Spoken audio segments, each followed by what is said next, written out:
Hello friend, आप लोगों का फिर से स्वागत है ज्योग्राफी क्लास में। आज ज्योग्राफी फिर से होगा, पार्ट 2 वीडियो आज आने वाला है। आज पार्ट 2 वीडियो होगा। पार्ट 1 वीडियो हो चुका है, जो आप लोग चैनल पर जाकर जरूर देखेंगे। इसी का पार्ट 1 यहाँ पे वीडियो सब पढ़ा दिए गए हैं। ठीक है, तो चलिए आज के आंसर अतलिक उतरिए आंसर करेंगे।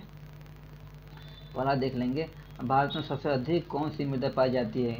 इसका निर्माण किस प्रकार हुआ? तो भारत में सबसे अधिक जलोढ़ मिट्टी पाई जाती है। इसका निर्माण नदियों द्वारा अवसादों से हुआ है। ठीक है, नदियों द्वारा अवसादों से किया गया है। ठीक है, चलिए दूसरा में महाराष्ट्र सौराष्ट्र में मालवा में कौन सी मृदा पाई जाती है? इसका मृदा कैसे हुआ, निर्माण कैसे हुआ? तो काली मृदा कहाँ? महाराष्ट्र में इस समय पाया जाता है। ठीक है, इसका निर्माण ज्वालामुखी के मैग्मा तथा अग्नेय शैली के द्वारा हुआ है। ठीक है, चलिए 3 में देख लेते हैं।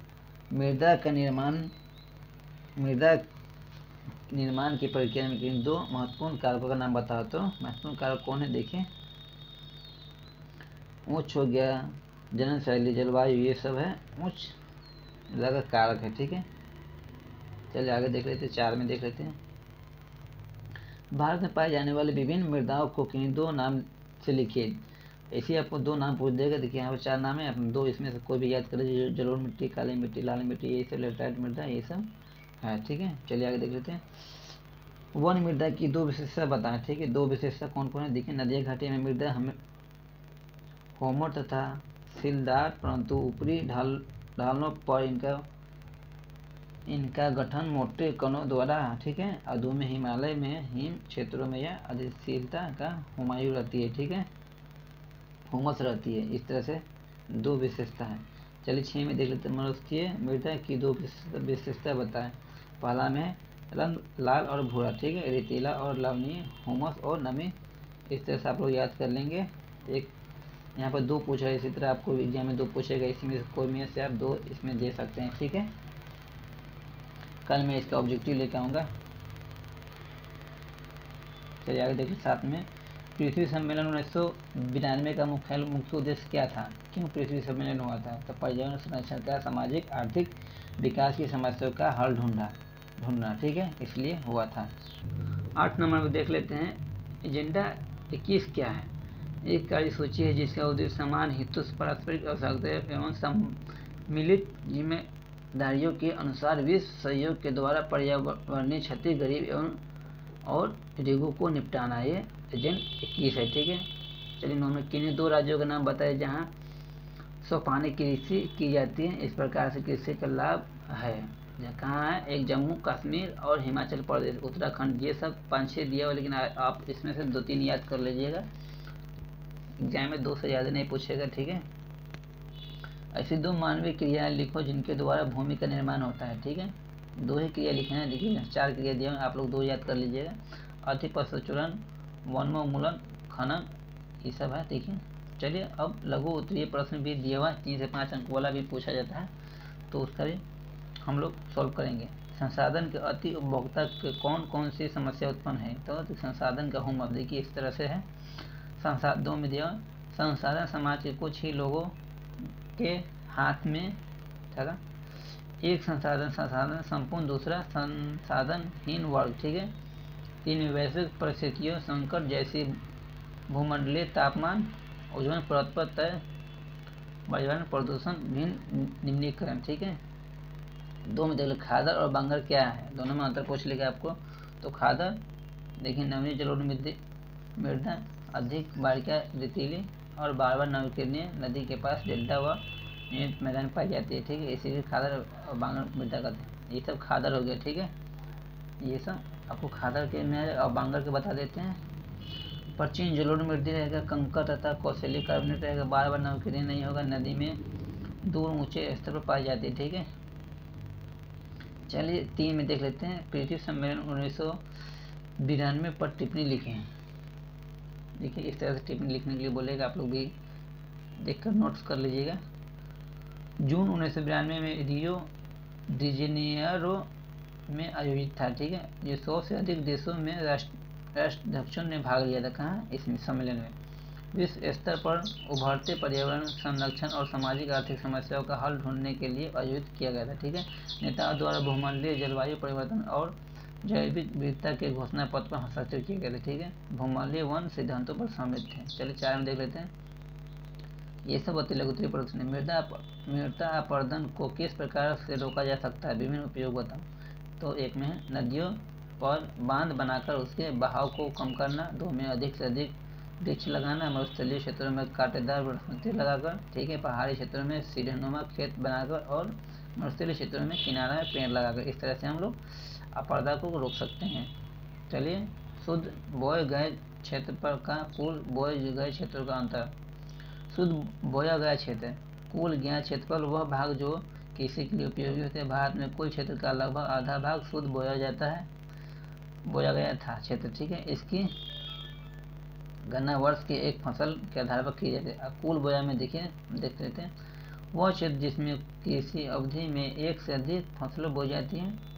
ठीक है, कुल बोया क्षेत्र में भारत में शुद्ध बोया गए क्षेत्र से बहुत अधिक है। गणना वर्ष के एक से अधिक फसलों को बोए जाने के आधार पर है। ठीक है, अंतर्राष्ट्रीय स्तर पर संसाधन संरक्षण के लिए क्या क्या प्रयास किया जाए। ठीक है, उत्तर है 1968 ईस्वी में क्लब ऑफ रोम ने अंतर्राष्ट्रीय स्तर पर व्यवस्थित ढंग से संसाधन संरक्षण के पक्ष में अपनी आवाज़ उठाई थी। 1974 में सुनकेर ने पुस्तक स्मॉल इज ब्यूटीफुल में गांधी के दर्शन का पुनरावृत्ति थी। ठीक है, 1987 में बर्टलैंड आयुर्वेद के सतत पोषणीय विकास की संकल्पना प्रस्तुत की थी। और 4 में महत्वपूर्ण योगदान पृथ्वी सम्मेलन 1992 में हुआ था। ठीक है, ये सब भी आप याद रखिएगा, इससे भी पूछ लेता है ऑब्जेक्टिव में। चलिए आगे देख ले, संसाधन नियोजन से आप क्या समझते हैं, संसाधन संरक्षण में क्यों आवश्यकता है।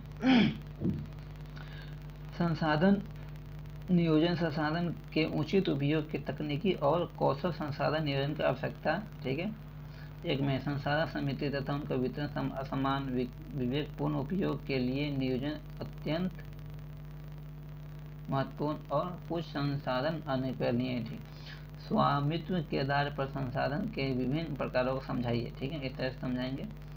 स्वामित्व के आधार पर संसाधन के वर्गीकरण इस तरह से देखिए।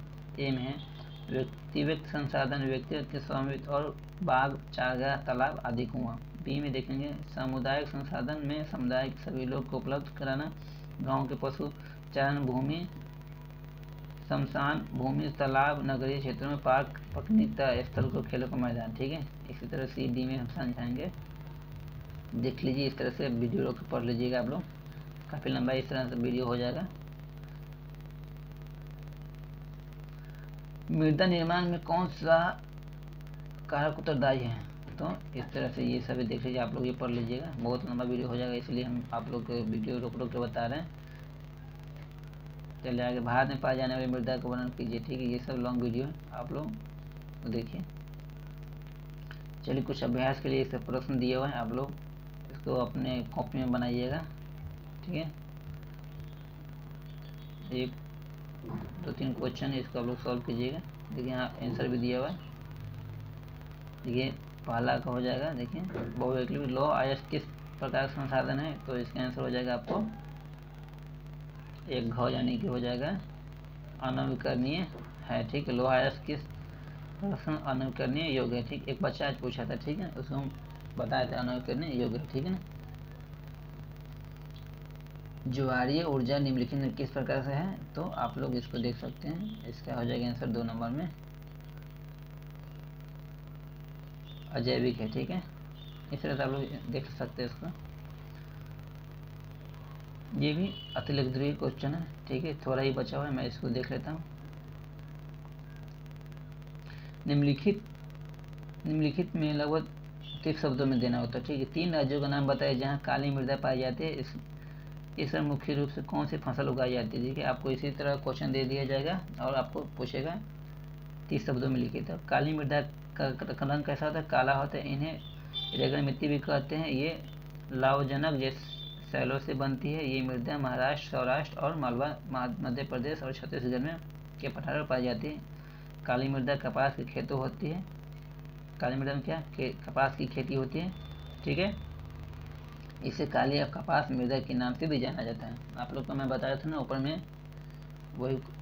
ठीक है, तो इस तरह आप लोग देख सकते हैं इसको नोट्स भी कर सकते हैं। ये सब बहुत ही इंपॉर्टेंट है, आपको हर एग्जाम में इस बार भी आप लोग देख सकते हैं कि यहाँ से क्वेश्चन पूछा गया था पहाड़ी क्षेत्रों में। ये सब नोट्स कर लीजिए, ठीक है। वीडियो को रोककर आप लोग नोट्स कर सकते, इस तरह से वीडियो रोक लीजिएगा और नोट्स कर लीजिएगा। तो ठीक है, आज का चलिए, आज ये भी फर्स्ट चैप्टर ख़त्म हो चुका है इसका,